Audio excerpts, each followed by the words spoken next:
Welcome to Don't Sweat It, the podcast, the place where men drop the mask and speak their truth. Sweat stands for speak with emotion and trust, because real strength starts with real conversations. We're diving deep into mental health, addiction, sobriety, and all the emotions we're told to bury. No sugarcoating, no tough guy act, just raw stories and unfiltered chats. So lean in, open up, and let's do this together. Because gentlemen, it's time to sweat it out. So today's guest is someone who many will know on the mic as a respected face in the drum and bass scene. But beyond the rave, he's found a new rhythm. Phil Stanley, better known as MC Fokus, is a certified life coach, and after 17 years in the sales game, he's taken on a new direction. He's decided to help others break toxic patterns, rebuild their self-worth, and reconnect with a purpose. So this one's going to be deep, real, and timely. So Fokus. Yes. Welcome to the pod, my friend. Hello, boys. Hello. How are you doing, man? How we doing? Thank you for having me on. Well, welcome. We're glad to have you Thank here. you for the intro. That's fine. You've really built me up there, so I'm trying. I hope mate. I can come and deliver the goods for you guys. Yeah. You know what I mean? Yeah. Sets quite the bar, doesn't he? This every pod is a learning curve, and I'm getting better. You're getting better, and our guests are I getting. don't think I'm getting better. I think I'm getting aging like a fine wine, young that's Gizla. it. We'll just Mate, leave it at that. I'm Forget the aging like podcast. cheese, mate. Life is a learning curve. So Yeah, we're all exactly. learning, man, for sure. So good. So look, I'm gonna just start with the basics. Who is Phil Stanley, and how did you become MC Fokus? Who is Phil Stanley, and how did I become MC Fokus? Well, I mean, who is Phil? That's a deep one. Who is Phil Stanley? Where do we We even start go? strong, We're mate. gonna We get into start some strong. like deep philosophy there. I think you've kind of said who I am. Like, all of these things are labelled to a certain extent, aren't they? But yeah, I'm a family man. I'm a creative person. I'm an MC. I'm a rave enthusiast. I'm a fan of MC culture. I'm someone that likes going to the gym. I'm someone that likes going out running, and I'm someone that helps other people, you know, through my coaching. And there's lots of other labels that you could throw in there as well. But I think, yeah, how did I become MC Fokus? I just, look, the quick version is this. Discovered jungle music in about 1994, and my friend bought a set of turntables, and we're having a mix, and then he got progressively better at the DJing, and I was standing there thinking, this is a bit boring, like waiting for me to have a mix, and like I can't really seem to work out like what's going on, like which one's at a time and all this sort of stuff, which one of the records needs a little nudge. Why don't I pick up the mic? And at the time, it was, the busting the GQ lyric or the Stevie Hyper-D lyric, because that, you know, that's what we were into at the time. You're just sort of imitating your heroes, right? And then before you know it, like 1994 becomes 2025, and here I've been doing it since then, and built my own style and built my own following, and I would say a career to a certain extent. But up until recently, music has quite, if I'm being honest with you, and obviously this is a honest, genuine conversation, of course, like music's tends to have been a side hustle. Yeah. But I actually feel like it's weird saying this sitting here at the, like age ain't nothing but a number, right? But 43 years old. Now I've kind of flipped it a little bit, and now music, I'm like really building this thing now. And I've had like a second wind, or maybe a third wind. But yeah, you know, maybe we'll come back to that. But yeah, so that's how MC Fokus was born, really, just for a love of tape pack culture, MCs, all that stuff you get excited about as a teenager. The tape back culture. How good was it? Mate. When a rave would come out, a week later, you're going to the record shop and you're finding that tape pack. Yeah. Pulling your favourite tapes out. Love going it. in the rotation. There's always a few tapes that never got listened to as well. And it's always kind of like... Well, there's always a few tapes that get pinched and go missing as well. Yeah, with my little circle, it's always... And it'd be like, is that mine? No, I've got that tape pack at home. That's mine. Yeah. No, they probably just doubled up on it. That's what they got. Our friend Saki was murder For it. He used to Yeah. just come around Big the up, house, Charlie. And then where's the tape with fucking Riddler and 5-0 gone? And then like, you just be like, oh, he's nicked it. Or if you're like, oh, my telepathy, you know, the one with Shabba and X-Man back to back, like that was unreal. Have you seen it anyway? I'd be like, no, mate. Yeah. Fucking, What's I'm that sure- little bulge in your pocket? Oh, it's like when I turn up, I'm sure I heard that playing through your window when I pulled up outside, mate. Pretty sure I did. No, it weren't that. But no, mate, I totally agree. Like, I've got to give a shout out to Daddy Arms House Records, because I grew up in Hitchin, and Daddy Arms House was the main shop in the town, owned by Nookie. Concrete really? and Barrington worked in there. And I remember, I've still got the pack now, but I had to re-buy it. It's not the original one. But the first tape pack I ever bought was Hysteria 11 from the July 1996 recording. So I've got the first tape I listened to out of it, which I've got the original tape. I've got the tape is Mickey Finn and Stevie Hyper. Oh no! But I had to go. I've got some of the others, but I went and bought the pack off eBay like a couple of years ago. Full pack. Yeah, the full pack. Yeah. I had a little. I think it was like maybe around lockdown era. You're a bit of a collector, And aren't you? yeah, I just like went through a phase of like, right, you know, I've got a bit of disposable income, like tapes, didn't at that period. records. I was buying flyers. I bought like the flyer from the first Evolution, which was an over 16s rave at the Sanctuary. The first Evolution I went to, the first slamming I went to, which was my first over 18s rave. So you at were Bagley's. sourcing ones that you'd actually Like actual attended? specific ones. So that's why I know, like yeah. with clarity, certain There's not a nostalgia everything. aspect to that, Yeah, isn't but there? certain dates. I'm like, I know we went to Slamming Vinyl in September '97. It's the first time I ever went to a proper over 18s rave at Bagley's, for instance. Other dates are a bit more hazy, but yeah, through the flyers and through the tape packs, it helps kind of like punctuate the timeline quite nicely. But yeah, man, I miss those days, like the record shop vibe and. Yeah, but it's good because now I've still got that hunger, and I still feel like quite often like that teenage kid that's got the curiosity and It never leaves you. the passion. Do you know what I mean? never leaves Like, you. it's getting me excited talking about it now. Because you got the experience of that as well. You've done it. You ever get that nostalgia, like thinking about what you was doing at that time? Not just when you were at that rave and you're re-listening to that set, but like what was going on in your life at that time as Mate, well. 100%. And like, do you swear on this? Yeah. Is it like, Yeah, I'm not a fucking big cunt. swearer anyway. Fuck you. Fuck you, bastard. But what I was going to say is, Yeah, we don't care. yeah, no, cool. Nostalgia's a motherfucker, right? Because it all, is.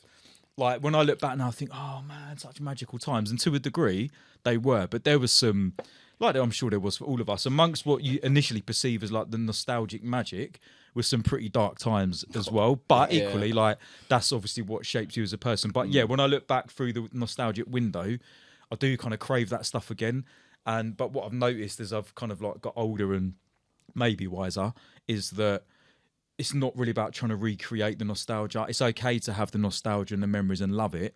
It's not necessarily about like, really, like, you can't recreate it. So I can go to like the same rave that I went to 25 years ago and it will just feel different because It's not the same even if you. they do like I think actually, funny enough, I think there's a reunion party today as we're filming this at in Milton Keynes, like a Sanctuary Return of the Sanctuary, like, and it's on Saxon Street, so it's the closest thing you could get to going back to the Sanctuary, which is obviously now an IKEA.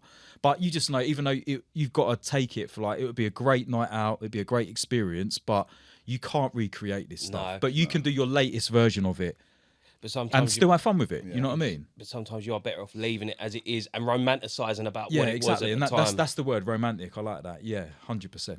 Because it's not the same as it once was anyway. Like with the raves, it's like, but obviously it evolves and it changes, and you've obviously got the next gen coming in now, raving. And Well, it can't be the same, can it? Because you're not the same, we're not the same. So how can it be the same? Exactly like, that. but again, like if you ask the kids, oh my god, if I've become that person. during the war. Hi, Grandad. If you ask the 18-year-old ravers that are going and like having a great time at drum sheds or worried about Henry or whatever it is for them, like that's their golden era. Yeah. And we're of a sort of similar-ish vintage, I think. We've got our golden eras. Do you know what I mean? And that's just how it is. That you can't change that. So No, you can't be bitter about it, neither. Nah, man, Otherwise you I end like- up looking like Joe Budden. Do you know what I mean? Like you can't be that I bitter don't. old man in the I know I corner. just laugh, but I don't actually get the Joe Budden reference. What? He's like a very bitter. Right. Like, oh, I know who these- Joe Budden is. Yeah, obviously. these new style These new rappers that are stuff, yeah. coming in, he's just always. Oh always yeah, on a no, wing you mode. can't. It's a Can't tricky be one, like that isn't it? Like, whatever you think of the current drum and bass scene, like, I'm not the guy that's like wants to criticize stuff. But then again, like, I don't think there's anything wrong in either, like calling out things that you look at and think, oh flipping hell, like, is that what it's about these days? Yeah. But look, it's everyone's gonna have their take on things, and That's exactly what I was just going to say. Everyone's got their own tastes and their own takes, and an evolution of music happens regardless of what the genre is. So Yeah, exactly. It's going to happen. From what we were raving to when we were, 18, 19, 20, up to mid-20s for me, I hadn't really been in the scene as much because I just couldn't do it without taking drugs. So I can barely remember what I was doing when I was 18. Do you know the funny thing is you say about that, and I wouldn't say this is a regret. I don't really do regrets, but I took a lot of drugs, but I didn't really do it at raves. Most of my raving was sober, or there's maybe like I could probably count on two hands. There's probably like 10 raves I went to where we were battered. Remember going to the end, remember going to stuff at the Sanctuary. Mate. But most of the time, I was sober. And when we did the drugs, it was sitting around in my friend's house or like... Yeah. So my experience of it was very different. It was more like chatting and like, you know, getting peeled up and chatting to each other and like doing all this stuff. Talking, and it was brilliant. Talking, like deep Talking deep absolute... Yeah, but not raving so much. For me, my experiences of raving, and certainly from an artist perspective, or like almost like 90% sober. So like, yeah, it's just funny how things pan out. You mentioned the end. That was a great venue for it. Yeah. Do you remember where the DJ booth was kind of like a circle almost in the around it, middle. wasn't it? Yeah. And I remember Andy C, he either did it as a 9-hour or 12-hour, just non-stop. And I remember being at the front on the things just like that for a good couple of hours, just completely Rocking, completely chewing my face off and everything. But that as twisted as I was at the time, it's still hands down one of the best nights I've had, because I was massively like a fanboy of Andy C, and being that close and just watching him triple drop and stuff like that. Like he was just a king back then. Triple dropping? Are you talking about Andy mixing or what you were? A bit of both, mate. I can't lie.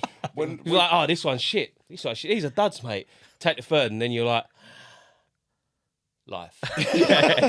You don't realise with Andy C as well, he is a fucking genius, mate. Yeah, when you watch him properly, innovator, mate, as well. He was really. Like, we was in Iron Napa, and I was new to the sobriety then, and I went out there with a good friend of mine. Iron Napa? Yeah, like, well done. Large up Asbo.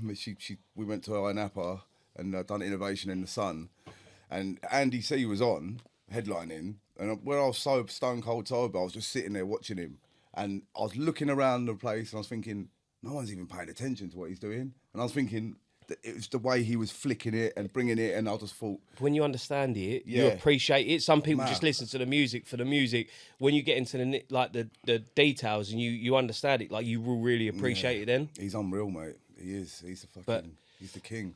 But yeah, so the end, mate, what a nightclub that was as well. I'm going to go into a bit more of your direction where you're taking things now. Okay. So how did your music and I suppose your career up to this point as well in sales and stuff like that, how did that kind of manifest into what you're doing now and becoming the life coach? Was that somewhere you always wanted to take, or did it just kind of fall into it? It was never something I planned out. It was really essentially a reflection of what was going on in my life. So let me kind of break it down. I'll give you the sort of short to medium length version, because in some respects like the full length version almost goes back to like being a 10-year-old kid. I won't go back as far as that, not because I don't want to, but like I try and keep it a bit more on point. So I'd been in the job for 17 years, right? I was in a really good company. I'd started off there at a time in my life when I was feeling a little bit lost, and I found this job, and I was like a forklift truck driver, driver's mate, warehouse worker, this kind of thing. And it was a really good company, and I stayed there, and I worked my way up through the ranks. And 17 years later, I was part of the furniture, senior management team, you know, good salary, company car, iPad and phone all paid for, paid holiday, the bonuses, all the stuff, right? And the pathway to retirement, to be fair, was kind of, whilst you can't take anything for granted, it was kind of mapped out. But this is the big but. From the outside looking in, everything was fantastic. But on the inside, like I just knew like it was almost like selling myself short. I knew I was capable of more, basically. But having kind of like suppressed those sort of feelings for a long time. I mean, I'm talking about, I left that job when I was, it was 2022. But I reckon on the sort of 10-year period on the run up to that, this was sort of 10 years in the making, you know. I kind of didn't really believe in myself that much. My self-worth wasn't what it is now. And I feel like whilst everything was great, I sort of accepted like this is my lot, so this is cool. I'm happy with that. And like I said, it was good. But running alongside that was an ongoing challenge, and this is why I kind of said it almost goes back to being a 10-year-old kid. Running alongside all of this time was a challenge. Was a period where I was finding it really challenging. My relationship with my self-esteem was really linked to patterns and behaviours around food. And what I mean by that is like I developed a really unhealthy relationship with food. Like to put kind of labels on it, as a kid, I was sort of like your archetypal fat kid. And then I sort of dropped a bit of weight as I got into my early 20s, but I never really addressed the emotional stuff behind it.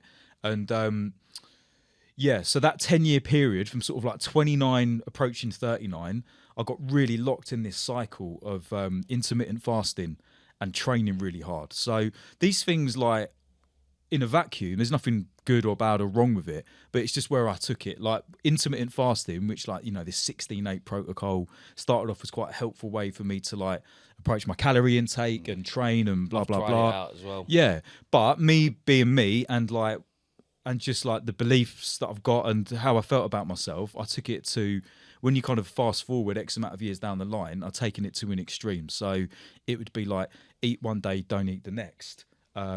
Survive on like 1,000 calories whilst like training 7 days a week. Get up at 4 a.m, go for a 10k run, go to work, spend all day fueled on espressos and grenade bars, whizzing round like 100 miles an hour, and then get in and crash and eat everything in the cupboards, and then think, I've just completely fucked it. Yeah. Like, I've got to start again tomorrow. But like, Easily where do you done. go from there when you're already hardly eating and then binging and then training? And anyway, like that, the reason I'm telling you this is because when I got to about 39 years old, I'd been going around in a bit of a loop with this for a long time.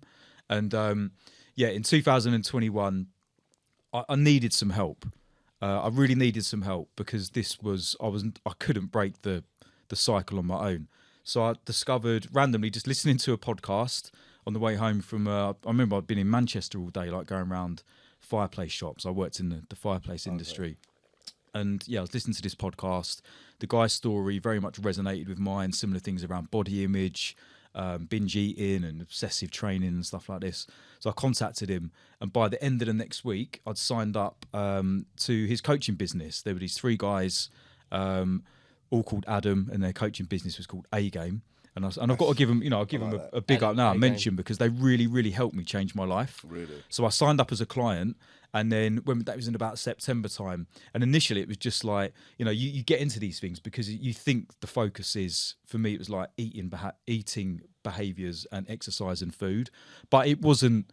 The presenting issue is rarely the actual thing. The actual thing was, I don't really, my self-worth is on the floor, and that's what I need to work on. Yeah. But to bring it back round to why this ties into like leaving my job and all this sort of stuff, it does tie in, because after doing the initial work with them, like 3-4 months down the line, as we get into 2022, by this point, almost by osmosis, I'd stopped drinking as well.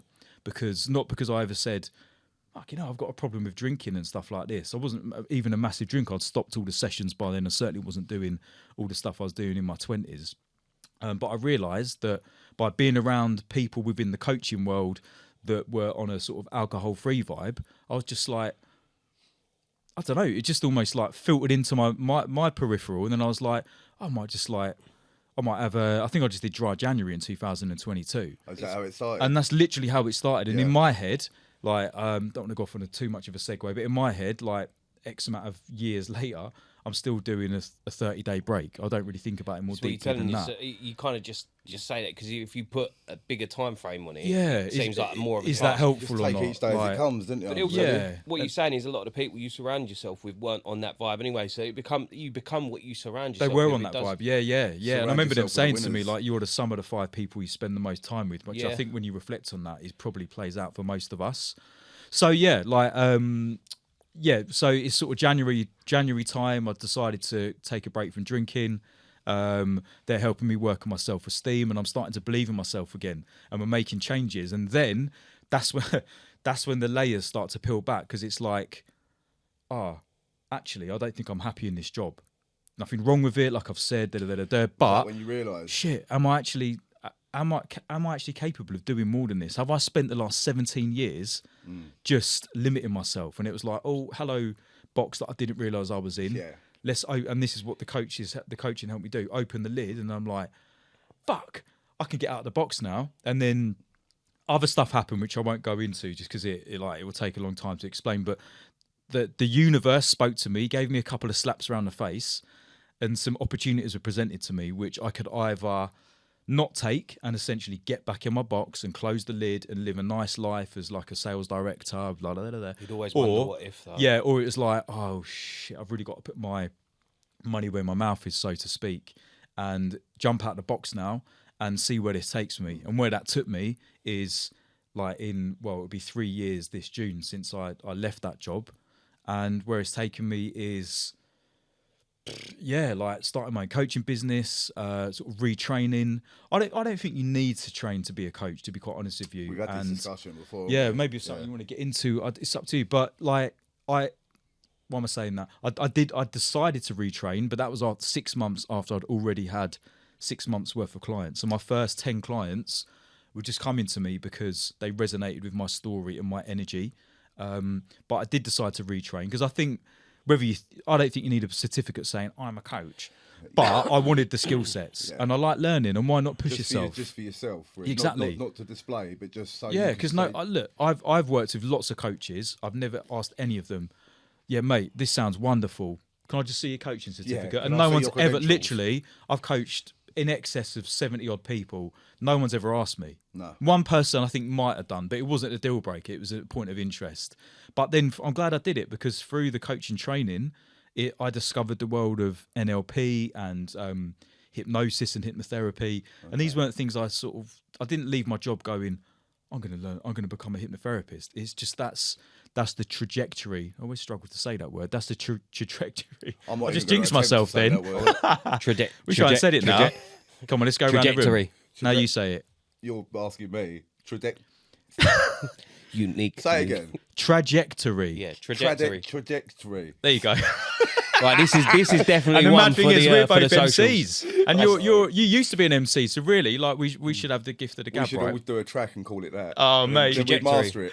Master it. With samples from this podcast. But anyway, that's the pathway. That's the journey that I went on. Yeah. And Both easier words to. Yeah, that's it. Let's stick with articulate. those ones. And again, like, the layers just start to unfold, and really, that's how I ended up. I said the short version. That's the medium length version of how I went from sales director at a fireplace company to coaching people, essentially. Amazing. What a journey, though. Yeah, What amazing. a journey. And like you say, you opened up this Pandora's box of things that you realised that you could potentially be, which, if you'd certain little things happen in your life that change that pathway for you, and if they hadn't happened, or you hadn't listened to that podcast on the way back and just discovered that, where would you have been? And how would your trajectory and how of your many life little change? tiny little incremental moments are there like that in life? Yeah. Like, even, and that's what I think is amazing. Like, how many people have listened to your podcast and one thing you said resonated, and it might not be some epiphany, life-changing moment for them, but it's in there now. And then the next day or the next week, they hear another thing. Then they read a book or whatever. Someone says, check this out. And then all those little incremental steps lead to significant change. Yeah. And to be honest, I almost think that is kind of like how life tends to play out, isn't it? It's about all the little steps you take that get you towards the bigger thing. If you start off thinking, right, it's all about the big thing, and then it's almost sort of becomes a bit overwhelming sometimes. So that's almost like a philosophy that I've been living by since I've sort of made some of these changes. It's kind of like if you spend your life trying to fill your bag up with the big stones, and you overlook so many pebbles, and you could easily have had that bag filled by the time you've overlooked so many. That was fucking deep, wasn't it? I like that. He's coming up with him today, isn't he? I know what he's doing. He's saying like stuff the Confucius like this. of 2025. And I'll put it on the socials. I'm really not. I just had that vision in my head because I was trying to think of a way an analogy to put it in. You know what I mean? Yeah. And no, that was spot on. I like that one. It's a really good one. I might nick that, actually. Yeah.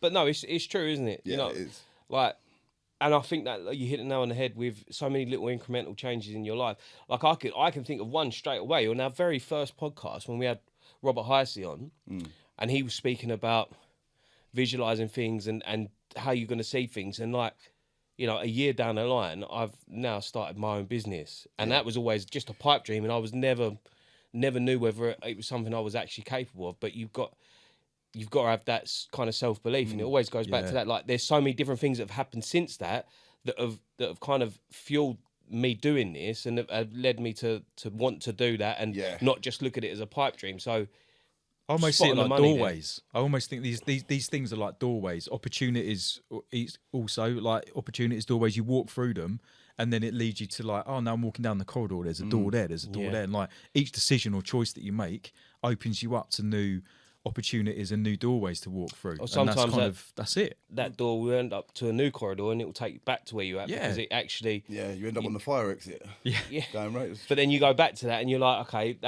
that wasn't the right direction There's I a needed film. to Yeah, take. There's yeah, a yeah. film with Matt Damon where they open doors, and it's to do with the universe and ended up on different places throughout your life. I can't remember what it's called. Matt Damon, Matt Damon, yeah. the only Well, I have to think about that one after anyway. Sorry. not Good Will Hunting. No.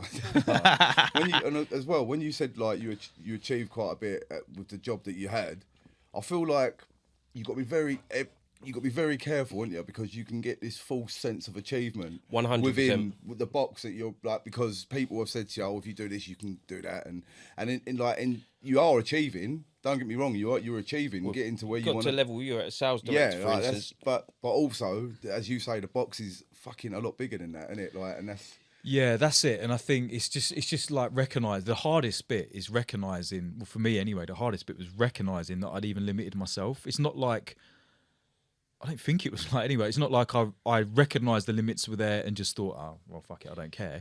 It was like I didn't even realise there were limits. Yeah. I told myself the narrative or the story for so long that you believed just it. believe it, and it's like, and this is the point I do want to make. It's just like it's not like I was in some. Well, I had my dark times. I wasn't in some sort of rock bottom place where it was like, right, I've got to like, it's now or never type thing. It was like life was pretty decent. Yeah, do you know what I mean? Yeah. But I had my stress and my anxiety and this, that, the other, like we all do. But things were pretty good. Yeah. But you were but still living unlimited I beliefs. didn't realise the limits were there, and it was like, sometimes you need that external help or like just someone to help you reflect and work it out. And then once you discover one limit, Yeah. then I think, oh shit, like even in like the world of drum and bass, MC and music, now I can see all the ways I've limited myself since I was that teenage kid with the tape packs that we talked about. But that's cool because you can address it. It's not coming from a place of regretting all your decisions and choices. It's like, now I've realised it, what can I do about it? It's Also, really some- good. Go on. Sorry, Russ. Go on. So also, some people are like, some people are happy with that life as well, aren't they?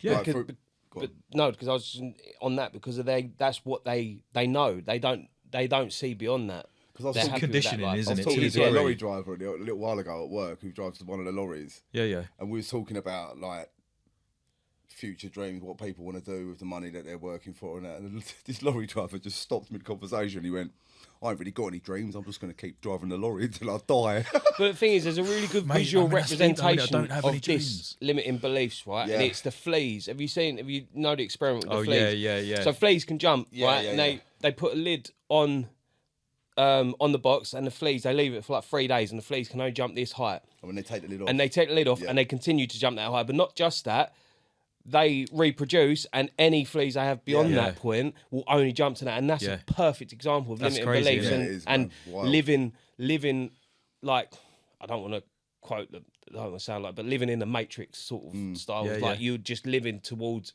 or you're living under that certain barrier, and occasionally somebody will see that there is more, and you Yeah. manage to do that, and you got to a good stage at life in a career as a sales director to get to that Yeah. level, and then you've gone, actually, is this career, your pathway to retirement was mapped out, as you say. Yeah, but yeah. is this really where I want to be? Do I want to do this for another 20 years, or is there more out there for me? Well, do you know what? Like, as you guys were talking about achievement, I think it's easier for me to say this now as I'm looking back at it, but I don't even think it necessarily is about achievement. It's about alignment. It's like, yeah, of course, like that job was great. Like people are in job, people are living their life, and everything can be all good. But only you can kind of like tune into your internal barometer and say, am I living a life that really aligns with who I am and what I'm all about?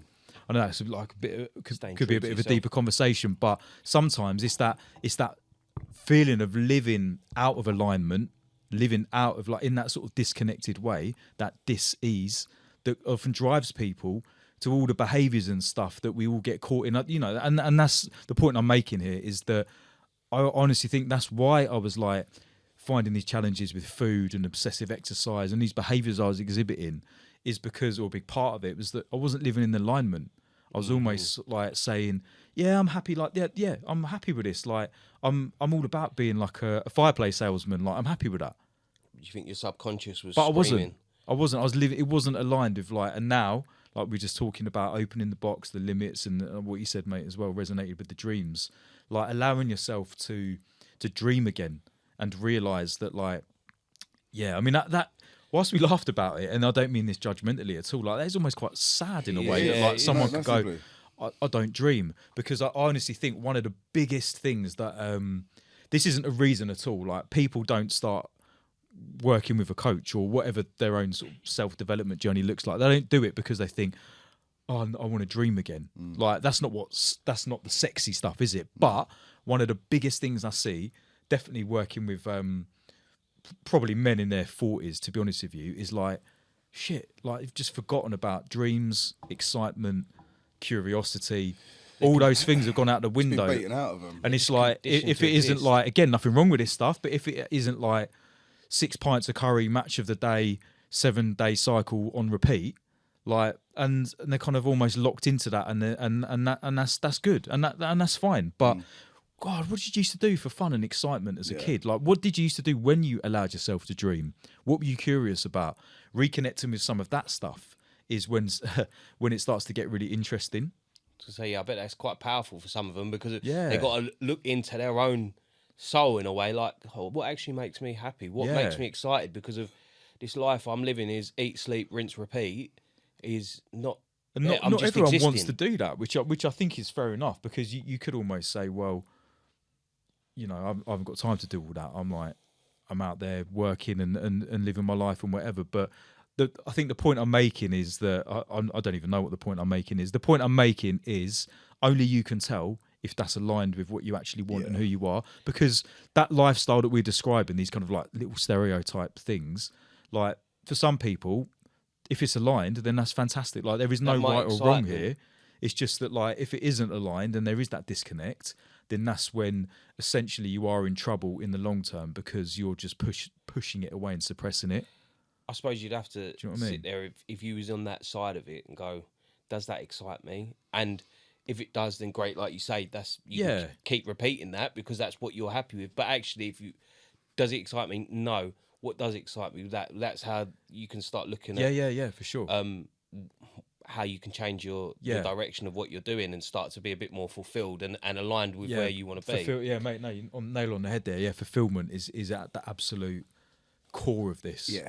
And I also think as well what you said, like about, you know, the whole thing about dreaming, like never stop dreaming, because I can't remember who said this. There's lots of these sort of cheesy coach type quotes out there, but it's something along the lines of dreams are your direction. They're not the destination. I.e., again, it is, isn't it? And I didn't come up with that, by the way. I think it was Mel Robbins, but whatever. Yeah, they won't know. It's all about and I did come up with that. Trademark it. Yeah. The point being, you don't need to necessarily worry about fulfilling the dream, getting the thing, the outcome, the thing at the end of it's about, again, like we said, the opportunities, the doorways. Where could this take me? Yeah. Like before you know it, it's like, wow, like I've discovered this whole new world of stuff that I didn't even realise existed, but I had to go through that door to get there.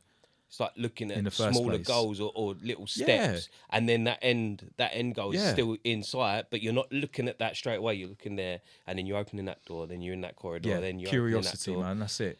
Yeah, that's really powerful, mate. And I think it's resonating with me as well. I'm putting a lot of this into where I'm at my stage in life and stuff as well, you know, because of... Well, we're not, mate, at the end of the day, right, I don't think we're not really that dissimilar. I don't mean literally me and you, although maybe me and you, but I just mean like...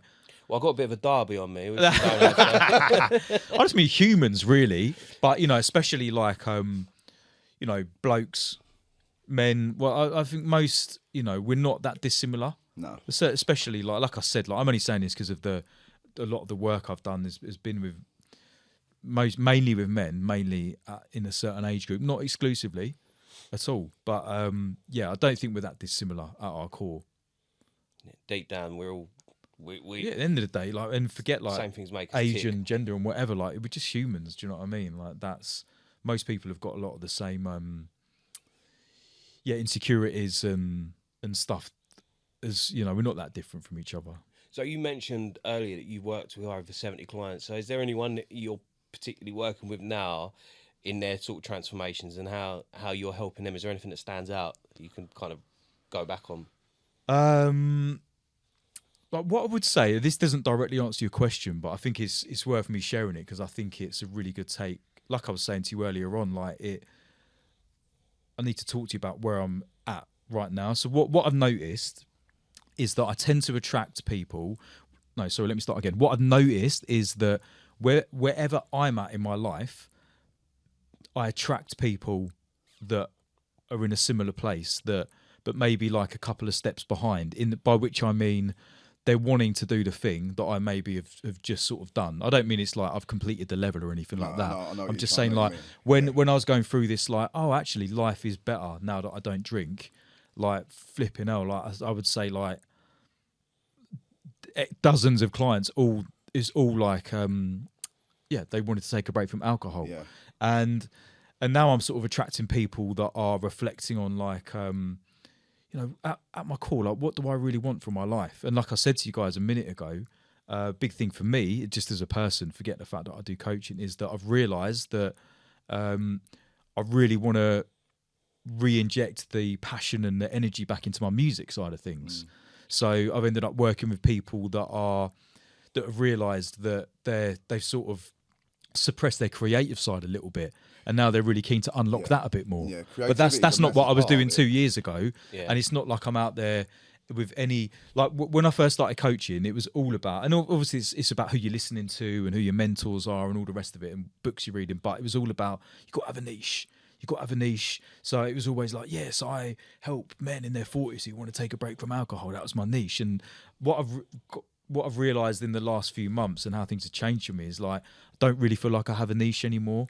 Like I'm not setting out to. Do you have to have a don't niche? need I don't think. Well, it's such a coaching I think you're thing, boxing innit? yourself Like, what's off a your lot. niche? all the by doing business that as well, coaches and all the people that sell the programs, and a lot of these programs are pretty good, in my experience. But Surely everyone says you've got to have a client's niche, different like as well. specify exactly the, like they call it ICA, ideal client avatar, is like coach speak that comes up a lot. Like define exactly who you're trying to help down to like the the micro details. But and don't get me wrong, I do think there's value in that. But yeah, I'm moving away from that now, and this is what I was saying to you guys outside. Like even in my mind, I'm changing how I'm doing things now. It's much more on. I don't have a particular niche. I'm not saying I have certain things that I would say that I not even specialize, maybe not even excel. Like there's certain things that I'm better at helping with because I've lived through them. I think if you've lived through it, you're much better placed to help someone. But having said we that, say that life experience, You over reckon? paperwork. I think it does. But then again, I'm playing bloody devil's advocate against myself. I do think a decent coach with a decent set of skills and tools could more or less help anyone with anything to a degree. Yeah. But I think there's no really on that sort of like deep down getting into the weeds on an energetic level side of things. If you've been there and you've worked your way through it, then really you probably are better placed to help that person who's got a similar, I only say similar because everyone's unique, but a similar challenge or issue that they want to work on. You can relate to them as well then. Yeah, well, yeah, exactly. It's relatable. Yeah. And you were saying there's like you dealing with people that are a couple steps behind you. So I think that's all about frequencies as well because you're operating on the same frequencies. Yeah. And energy attracts energy. So you're giving out 100. that energy and those people are drawn to you because of that. Because not only just what you're doing and you are a few steps ahead of them, but you're giving out that same energy and they're like, 100%. that's where I want to, that's where I want to see myself in a few steps time. And they look at you as the answer. Spot on. Yeah, and I'm really into that, and I'm really leaning in. I say leaning into is like another buzzword, isn't it? But nonetheless, I'm leaning into this. The energy and the vibration around things is so important to me now. Whereas when I first started, which makes sense to me because you like we sort of saying like you've got to start somewhere. And where I was at the time was like it was more of a knowledge thing. Teach me the frameworks, teach me the structures, give me the tools. Give me the books and the courses so I can learn it all. And I'm not rubbishing any of that at all. I'm really, really glad I did it. and still dip in and out of these things, and they're helpful. But now it's more like, okay, all that learning and the head stuff is good, but when you kind of tap more into the energy behind it all, that's what really helps someone make a significant shift. It's not, most people don't need to learn anything new. They don't need to read another book or listen to another course or whatever it might be. They've got the answers already. It's not knowledge. Yeah, mate, look, where we're at in 2025, like ChatGPT could probably do, on paper, a fantastic job of being a life coach, because it's got all the structures and the exercises, The do algorithms this. are amazing as Mental, well. but what that doesn't give you is that energetic connection, which is what really, really helps people. Most people they're craving that connection, and then it's that. It It's needed just to be something. humanised. Yeah, Like, exactly, it and needs it's that almost hard. human Now I'm saying it, it's hard to put into words, but Can we it not is say that 'cause vibration my thing. ChatGPT might hear it. Yeah, yeah. He's actually called Kai. Well, he's not actually. I don't know. Can I just say something really quickly? Like, this is nothing to do with what we're talking about, but I wanted to Sausages. ask people: does anyone else? Do you find yourself brown nosing ChatGPT? Yeah, because it gives. Yeah, I'm not. I'm like, Right, hello, okay. sir. How you doing? Right, don't- yeah, please, thank you. I don't go Thank you, Kai. that high into it, but I do, and I have genuinely. I'll put a request and say please and thank you, because one day machines are going to take over. Yeah, and it yeah. will It'll remember remember. that, In and the it will future, give please me spare mercy. me. It will spare me, mate. When you're going to show make me, when mercy. you're my master, please remember how polite I was. But Yeah. yeah, like no, most people don't need more knowledge. I actually think too much like that.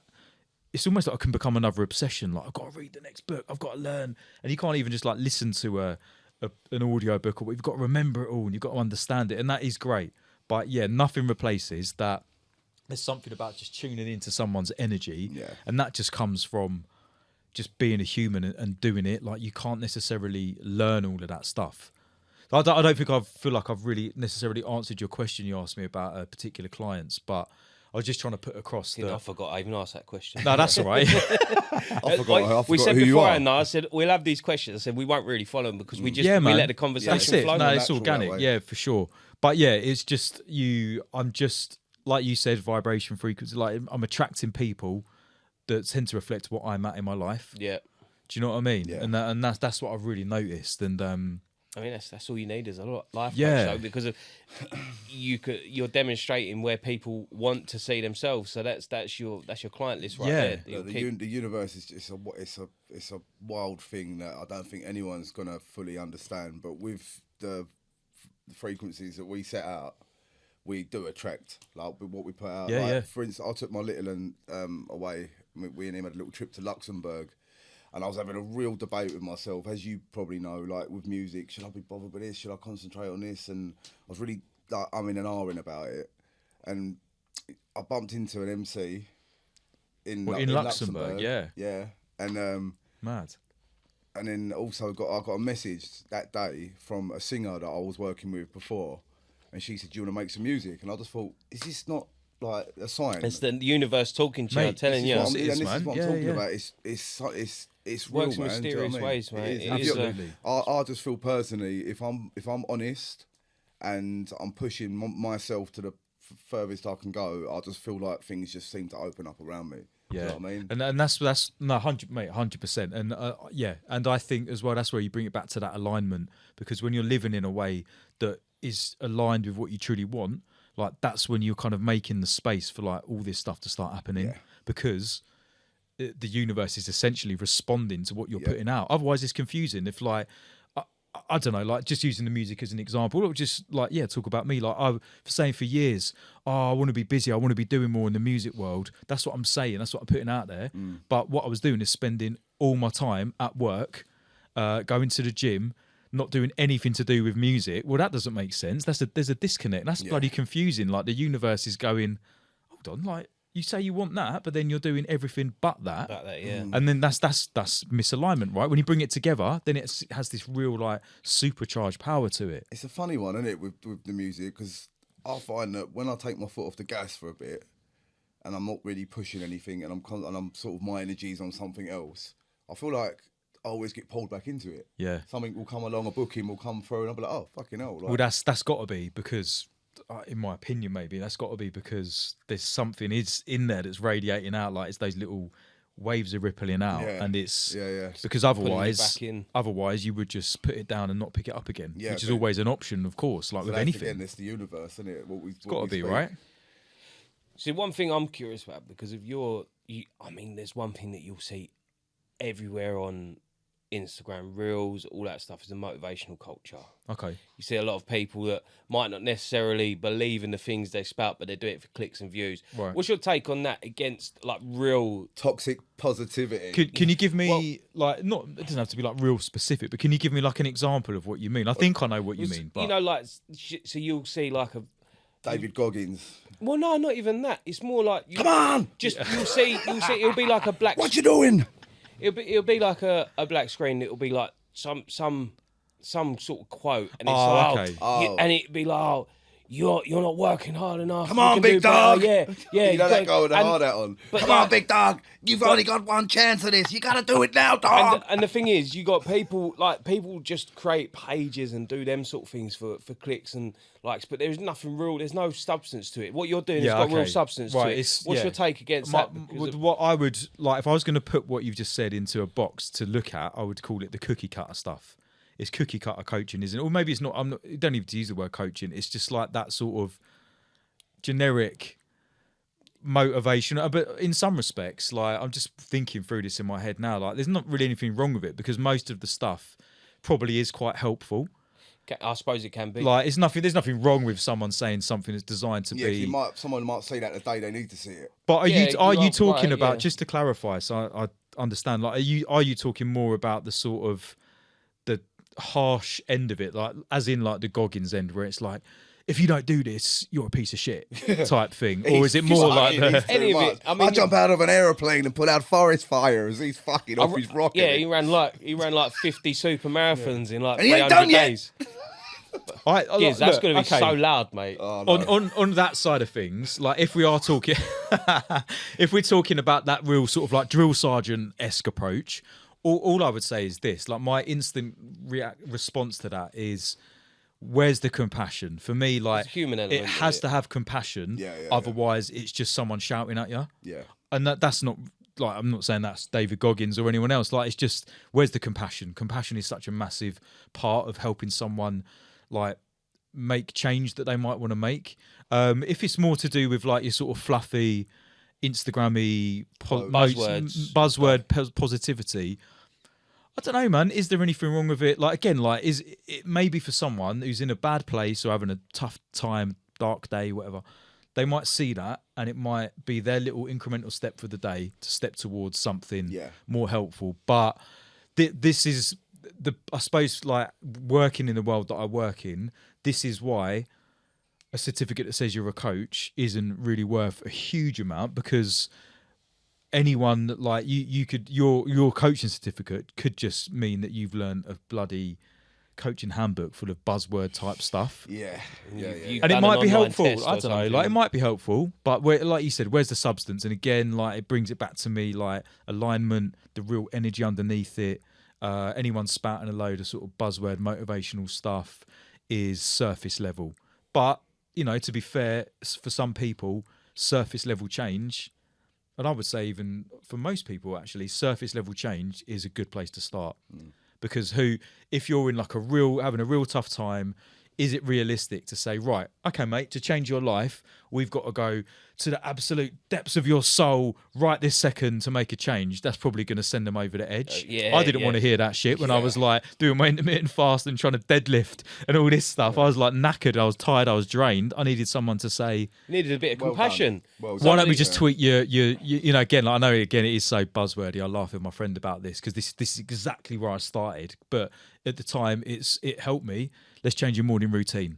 Let's tweak things a bit. Let's get some healthy habits in place. Yes, I know, like most people online now, and I've been this guy as well, sound like they've digested James Clear's Atomic Habits book and are just kind of like burping that up every day. But again, I've got Atomic Habits. It's great. Yeah, but exactly. And this is why there's nothing wrong with it. I did that. My first ever free coaching workshop, I looked back on my Instagram the other day, it was on there. I was like, right, I'm going to do this. I did a free online workshop and it's all about how to create healthy habits. But I'm not poo-pooing it because most people need to do that. Yeah. But a year down the line, or there's no time frame, at some point, if you don't tap into the deeper stuff, the energetic stuff under the surface, the nervous system stuff, and all the rest of it, all you've really done is superficial, surface level change around some habits. But for some people, that could well be enough, and that could be a complete game changer. I would predict at some point in their life, they will come back round to that, I've stopped doing this, I've started doing this, I've changed the behaviours, but it still doesn't feel right. It still doesn't feel aligned. And that's where you've got to go, okay, are you ready to dive in a bit deeper then? And not everyone does want to. So what do you think would be the most important thing that people could learn about personal development? The first and foremost, anybody, doesn't matter who they are, anybody that wants to start on their own personal development, what do you reckon is the most important thing they should start with? Oh, mate, flipping hell. Sorry, this is a bit That's of a hard one. No, that's cool. Like, I'll just go with my gut and my intuition. Like, That's I'm really what I want. feeling intuition at the moment. I think my answer to that, and again, if you ask me tomorrow or the next day, it could be a different answer, right? Because that's what life is like. But my answer is you've got to establish a powerful reason why. Yeah. So, Because yeah, otherwise, that's why bother? Like if you're You need if your you're at reason point why A there. and you want to get to point B, so point A is where you're at. If point A is like kind of doesn't feel that great at the moment, you're in a bit of a bad place or whatever, but you have no idea if you actually are going to feel any better when you get to point B, then why would you bother leaving point A? You've got to have a reason powerful enough to make you want to change. Yeah. So if we're talking about development, self-development and growth and change, it all really has to start with a reason to why. As in, I often say this to people actually sometimes, it's like two words with a question mark at the end. Why bother? Why bother? Why not just stay the same? So, And then it unfolds. yeah, that's fucking. I mean, and similarly, you say that. I mean, I put my reason why I've got my day. Like I said off mic, I've started my business. I quit my job. I started my business. Okay. My reason why is a picture of my little boy on my desk. I'm looking at it every Boom. single day. That's it. But we haven't touched enough on this through this podcast, but because we just waffle, we could probably do a 2-3 hour one on this because you're really interested. Yeah.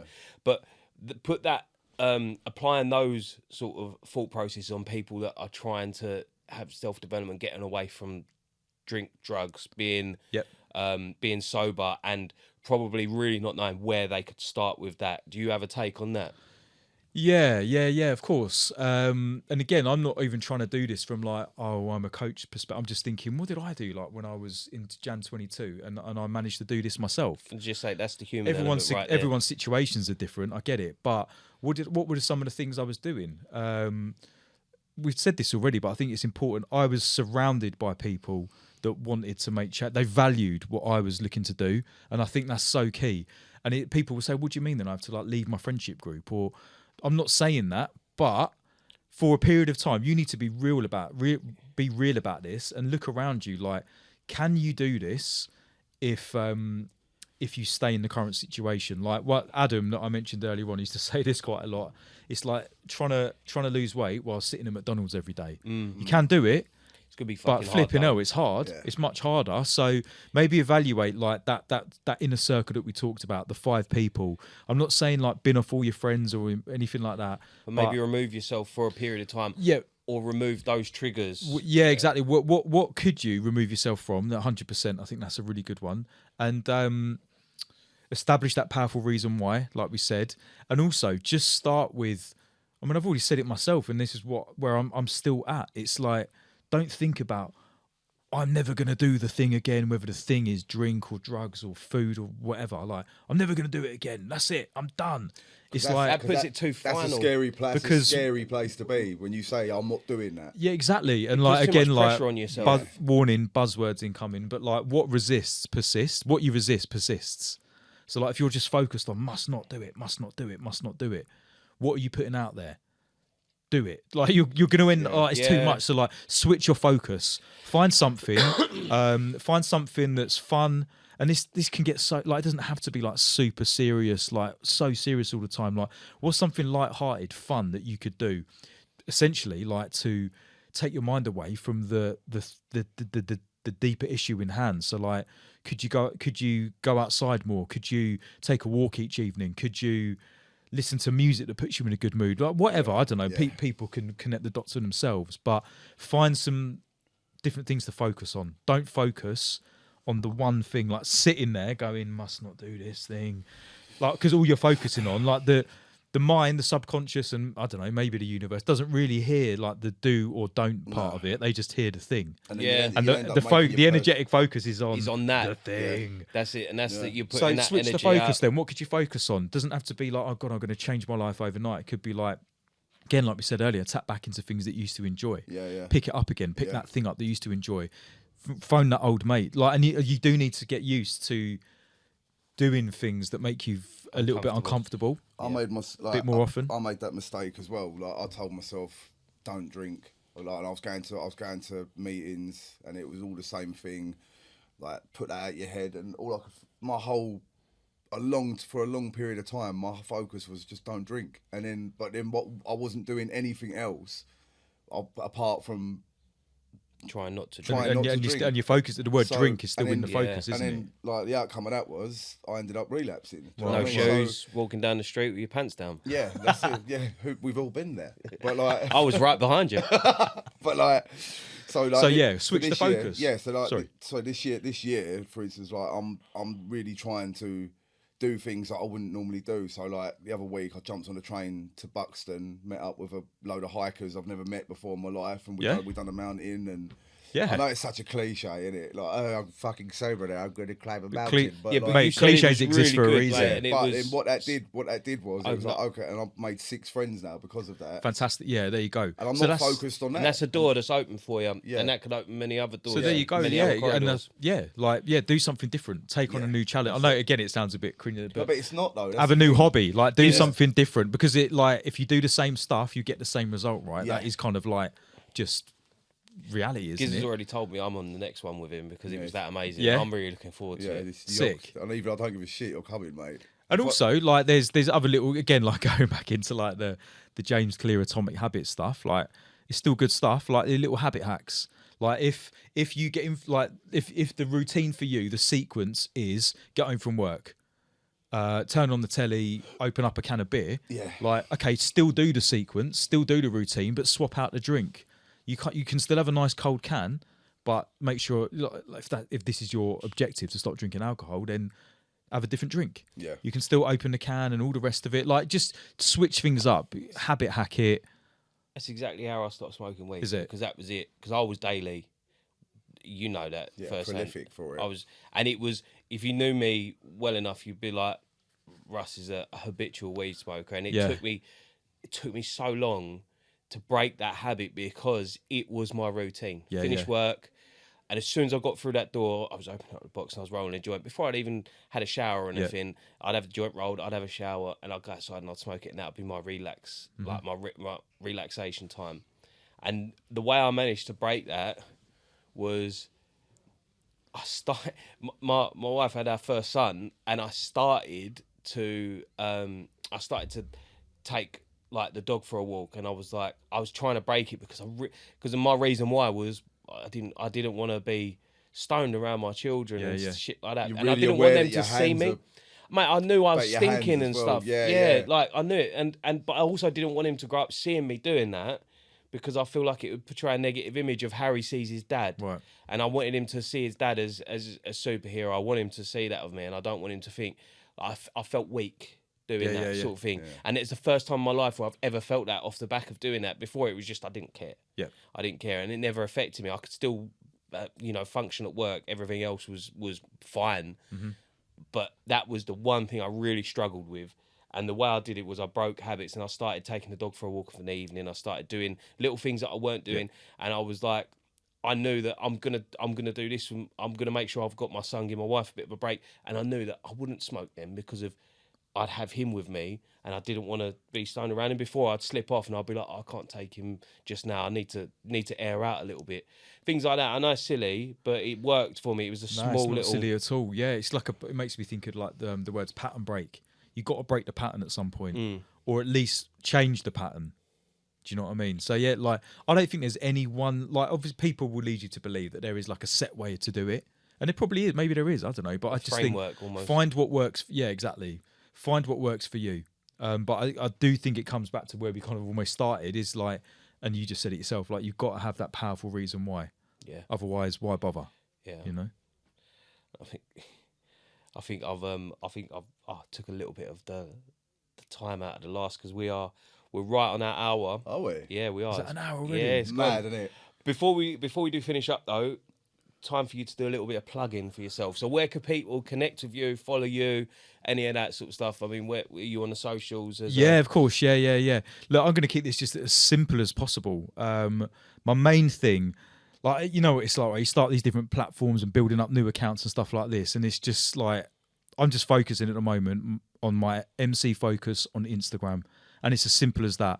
I'm in the process of launching a couple of new coaching related things, but at the moment, if you want to connect with me, check me out, catch my vibe, DM me, whatever, just go on Instagram at MC Focus. That is obviously my music orientated account, but that's where I spend my time. And when the new things come to fruition, that's where I'll be telling people where to go next. You know what I mean? Yeah, So I like that, man. it's kind of as simple as that. Where you really. are at the minute, that's where you. Yeah, I've done like that's nice. I like I've that. got the 5 Division. different Instagram accounts, and if you go on my GoDaddy, flipping, I've got 10 different .coms. Yeah. I've got all this, and there's other ones I could rattle off, but really they represent where I was about 6 months ago. Yeah. And at the moment, I'm at MC Focus, I'm Phil Focus. It's music, but it's the same energy behind what I do. Yeah, man, that's where you find me. Okay. And one final thing, what's next for MC Focus? What's next, boy? You know, like I said, like what's really getting me excited is my passion for music is back big time. And do you know, I tell you what, like one thing I've really reconnected with, and again, it comes out of that what we said about what did you used to do that's like was exciting that you've stopped doing. I used to love DJing. I've really got back into mixing. So my friend, big up Dan XS, he's helped me move from the Technics 1210s onto the digital mixing now, so I'm getting used to that. And I've also discovered a love for Detroit techno. Like a couple of weeks ago, if you'd asked me like Detroit techno, I'd be like, I've heard of it, but I don't know what it sounds like. Now, I'm not saying like I'm the original techno guy, everyone, but I'm loving. Like last night, I took my setup into the garden, 90-minute mix, techno, like Detroit style techno music. Yeah. Loving it, absolutely loving it.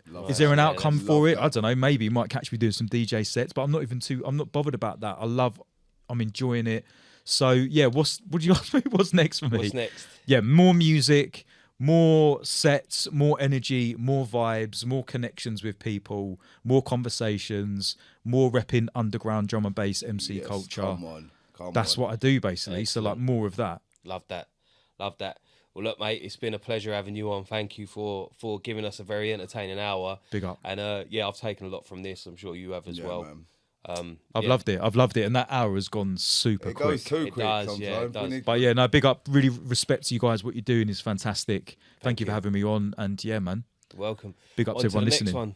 Focus, you're a gent. Yes, mate. Oh, Hit the mic in the process. that's fine. I'll spud you off camera, otherwise we'll be dodging mic. Right. Lovely, mate. Thank you so much.